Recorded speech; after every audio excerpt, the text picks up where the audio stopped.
नमस्कार दोस्तों, मैं विकास रमा आपके अपने YouTube चैनल विकास रमा पर स्वागत करता हूं। आज की इस वीडियो में हम बात करने वाले हैं कोहिनूर हीरे के नादिर शाह से ब्रिटिश ताज तक पहुंचने की पूरी कहानी क्या है। उस कहानी के बारे में आज इस वीडियो में डिटेल में बात करने वाले हैं। तो स्टार्ट करते हैं। बात 29 मार्च 1849 की है।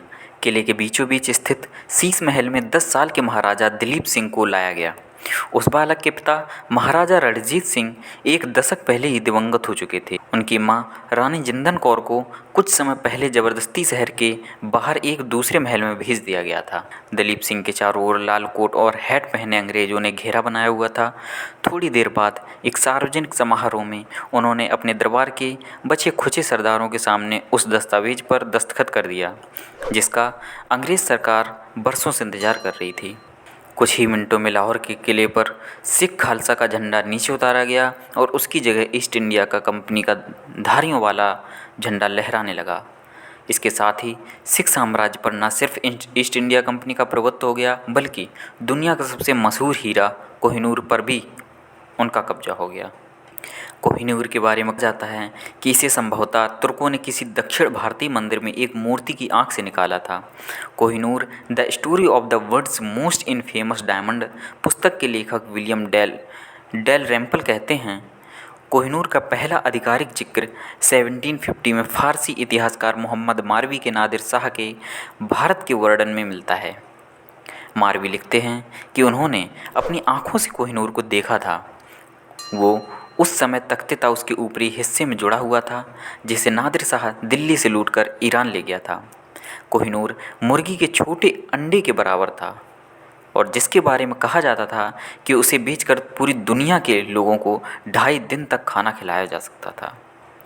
तख्ते ताउस को बनाने में ताजमहल से दोगुना धन लगा था। बाद में कोहिनूर को तख्ते ताउस से निकाल लिया गया था ताकि नादिर शाह इसे अपनी बाह में बांध सके।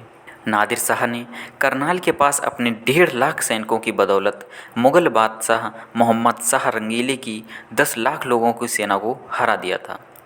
दिल्ली पहुंचने पर नादिर शाह ने ऐसा कत्ले-आम कराया जिसके उदाहरण इतिहास में बहुत कम मिलते हैं। मशहूर इतिहासकार सर H.M. इलियट और जॉन डोसन अपनी किताब the history of India as told by its own historians में लिखते हैं, जैसे ही नादिर शाह की 40,000 सैनिक दिल्ली में घुसे, अनाज के दाम आसमान पर चले गए। जब नादिर शाह के सैनिक ने मोलभाव करना चाहा तो उनमें दुकानदारों में झड़प शुरू हो गई और लोगों ने सैनिकों पर हमला शुरू कर दिया। दोपहर तक 900 फारसी सैनिक मारे जा चुके थे। तब नादिर शाह ने दिल्ली की आबादी कत्लेआम का आदेश दिया। कत्लेआम सुबह 9 बजे शुरू हुआ। सबसे ज़्यादा लोग लाल किला, जामा मस्जिद, दरीवा और चांदनी चौक के आसपास मारे गए। कुल मिलाकर 30,000 लोगों का कत्लेआम हुआ। एक और इतिहासकार विलियम फ्लोर कहा अपनी किताब new facts of Nadir Shah India campaign में लिखते हैं, मोहम्मद शाह के सेनापति निजामुल मुल्क बिना पगड़ी के नादिर शाह के सामने गए। उनके दोनों हाथ पीछे की तरफ उन्हीं की पगड़ी से बंधे हुए थे। उन्होंने उनके सामने घुटने के बल बैठकर कहा कि दिल्ली के लोगों से बदला लेने के बजाय वो उनसे अपना बदला लें।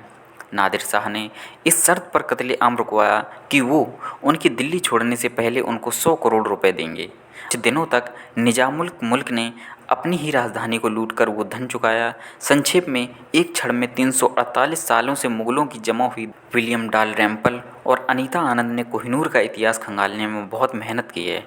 डाल रैम्पल कहते हैं, मैंने मुग़ल रत्नों के विशेषज्ञों से बातचीत कर अपने शोध की शुरुआत की।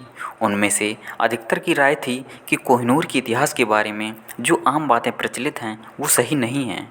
नादिर शाह के पास जाने के बाद ही कोहिनूर पर पहली बार लोगों का ध्यान गया था। थियो मेटफाक लिखते हैं कि दरबार की एक नर्तकी नूरबाई ने नादिर शाह से मुखबरी की, दौलत का मालिक कोई दूसरा हो गया। मोहम्मद शाह ने अपनी पगड़ी में कोहिनूर को छिपा रखा था। नादिर शाह ने ये सुनकर मद शाह से कहा कि आइए दोस्ती की खातिर हम अपनी पगड़ियाँ आपस में बदल लें। इस तरह कोहिनूर नादिर शाह के हाथ में आया। जब उसने पहली बार कोहिनूर को देखा तो देखता ही रह गया। उसी ने उसका नाम कोहिनूर यानी रोशनी का पहाड़ रखा। दिल्ली की लूट अफगानिस्तान ले जाने का बहुत दिलचस्प बयान फारसी इतिहासकार मोहम्मद काजिम मारवी ने अपनी किताब आलम आरा ए नादरी में लिखा है। मारवी लिखते हैं, दिल्ली में 57 डेज तक रहने के बाद 16 मई 1739 को नादिर शाह ने अपने देश का रुख किया। अपने साथ वो पीढ़ियों से जुटाई गई मुग़लों की सारी दौलत ले गया। उसकी सबसे बड़ी लूट थी तख्ते ताउस, जिसमें कोहिनूर और तैमूर की रूह भी जुड़ी हुई थी। लूटे गए सारे खजाने को 700 हाथियों, 400 ऊँटों और 17,000 घोड़ों पर लादकर ईरान के लिए रवाना किया गया। जब पूरी सेना चेनाब के पुल पर से गुजरी तो हर सैनिक की तलाशी ली गई। कई सिपाहियों ने हीरे जवाहरात जब्त किए जाने के डर से उन्हें ज़मीन में गाड़ दिया। कुछ ने तो उन्हें इस उम्मीद में नदी में फेंक दिया कि वो बाद में आकर उन्हें नदी की तली से उठाकर वापस ले जाएंगे। नादिर शाह के पास भी कोहिनूर बहुत दिनों तक नहीं रह पाया। उसकी हत्या के बाद ये हीरा उसके अफ़गान अंगरक्षक अहमद शाह अब्दाली के पास आया और कई हाथों से होते हुए 1813 में महाराजा रणजीत सिंह के पास पहुंचा। भारत के राष्ट्रीय अभिलेखागार में रखे वृत्तांत में बताया गया है, महाराजा रणजीत सिंह कोहिनूर की दिवाली, दशहरे और बड़े त्योहार मौके पर अपनी बाह में बांध निकलते थे। जब भी कोई ब्रिटिश अफसर उनके दरबार में आता था तो उसको ये हीरा खास तौर से दिखाया जाता था। जब भी वो मुल्तान, पेशावर या दूसरे शहरों के दौरे पर जाते थे, कोहिनूर उनके साथ जाता था। 1839 में रणजीत सिंह की मृत्यु हो गई कड़े सत्ता संघर्ष के बाद, लेकिन दूसरे एंग्लो सिख युद्ध में अंग्रेज़ों की जीत के बाद उनके साम्राज्य और कोहिनूर पर अंग्रेज़ों का कब्जा हो गया। दलीप सिंह को उनकी मां से अलग कर एक अंग्रेज़ दंपति के साथ रहने के लिए फतेहगढ़ के लिए भेज दिया गया। लॉर्ड डलहौजी खुद कोहिनूर लेने लाहौर आए। वहाँ के तोसे खाने से हीरे को निकलवा कर डलहौजी के हाथों में रखा गया। उस समय उसका वजन 190.3 कैरेट था। लॉर्ड डलहौजी ने कोहिनूर को पानी के जहाज़ मीडिया से महारानी विक्टोरिया को भेजने का फैसला किया।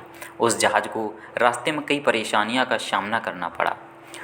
Kohinoor the story of world's most infamous diamond की सह लेखिका अनीता आनंद बताती हैं, जब कोहिनूर को जहाज़ पर चढ़ाया गया तो जहाज़ के चालकों को इसकी भनक भी नहीं पड़ने दी गई कि वो अपने साथ लेकर क्या जा रहे हैं। मीडिया नाम के इस जहाज़ के इंग्लैंड रवाना होने के 1-2 हफ्तों तक कोई समस्या नहीं आई, लेकिन फिर कुछ लोग बीमार हो गए और जहाज़ पर हैजा फैल गया। जहाज़ के कप्तान ने चालकों से कहा कि चिंता की कोई बात नहीं है, क्योंकि मॉरिशस आने वाला है, वहाँ हमें दवाई और खाना मिलेगा और सब कुछ ठीक हो जाएगा। लेकिन जब जहाज़ मॉरिशस पहुँचने वाला था, वहाँ के लोगों तक जहाज़ पर बीमार लोगों के बारे में खबर पहुँच गई। उन्होंने धमकी दी कि अगर जहाज़ उनके तट के पास पहुँचा तो वो उसे तोपों से उड़ा देंगे। चालक दल, जो हैजा फैलने से बहुत मुश्किल में आ गया था, यही मानता रहा कि वो किसी तरह इंग्लैंड पहुंच बढ़ जाएं। रास्ते में उन्हें एक बहुत बड़े समुद्री तूफान का भी सामना करना पड़ा, जिसने करीब करीब जहाज़ को 2 हिस्सों में तोड़ दिया। जब वो इंग्लैंड पहुंचे तब जाकर उन्हें पता चला कि वो अपने साथ कोहिनूर ला रहे थे और शायद इसी वजह से उन्हें इतनी मुसीबतों का सामना करना पड़ा। जब कोहिनूर लंदन पहुंचा तो उसे क्रिस्टल पैलेस में ब्रिटेन की जनता के सामने प्रदर्शित किया गया। विलियम डालरैम्पल कहते हैं, कोहिनूर को ब्रिटेन ले जाने के 3 साल बाद इसकी वहां नुमाइश की गई। द टाइम्स ने लिखा कि लंदन में इससे पहले लोगों का इतना बड़ा जमावड़ा कभी नहीं देखा गया। प्रदर्शनी जब शुरू हुई तो लगातार बूंदाबांदी होती रही। जब लोग प्रदर्शनी के द्वार पर पहुंचे तो लोगों को अंदर घुसने के लिए घंटों लाइन लगानी पड़ी। ये हीरा पूरब में ब्रिटिश शासन की ताकत का प्रतीक बन गया था और ब्रिटेन की फौजी ताकत के बढ़ते असर को भी दिखाता था। इस बीच फतेहगढ़ किले में रह रहे महाराजा दलीप सिंह ने लंदन जाकर महारानी विक्टोरिया से मिलने की इच्छा प्रकट की। रानी इसके लिए तैयार भी हो गई। वहीं पर दलीप सिंह ने रानी विक्टोरिया के पास रखे कोहिनूर हीरे को उन्हें भेंट किया। अनीता आनंद बताती हैं, रानी विक्टोरिया को हमेशा बुरा लगता था कि उनकी हुकूमत ने एक बच्चे के साथ क्या किया था।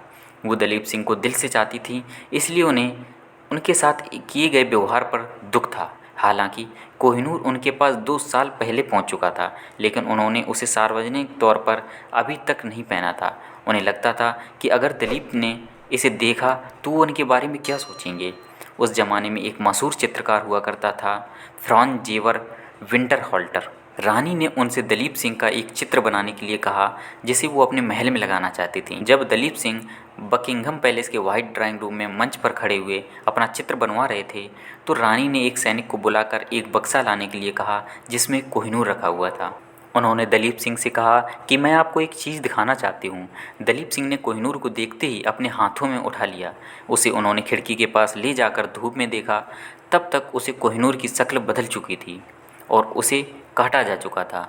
अब वो कोहिनूर नहीं रह गया था जिसे दलीप सिंह उस समय पहना करते थे जब वो पंजाब के महाराजा हुआ करते थे। थोड़ी देर तक कोहिनूर को देखते रहने के बाद दलीप सिंह ने महारानी से कहा, योर मैजेस्टी, मेरे लिए ये बहुत सम्मान की बात है कि मैं ये हीरा आपको तोहफे में दूं। विक्टोरिया ने वो हीरा उनसे लिया और अपनी मृत्यु तक लगातार उसे पहने रखा। विक्टोरिया के बहुत प्रिय होने के बावजूद कुछ सालों बाद दलीप सिंह ने इच्छा प्रकट की कि वो अपनी असली मां जिंदन कौर से मिलने भारत जाना चाहते थे। ब्रिटिश सरकार ने उन्हें भारत की जाने की अनुमति दे दी। जिंदन तब नेपाल में रह रही थीं। उन्हें अपने बेटे से मिलाने कलकत्ता लाया गया।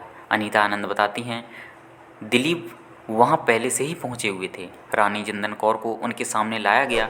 जिंदन ने कहा कि वो अब कभी उनका साथ नहीं छोड़ेंगी।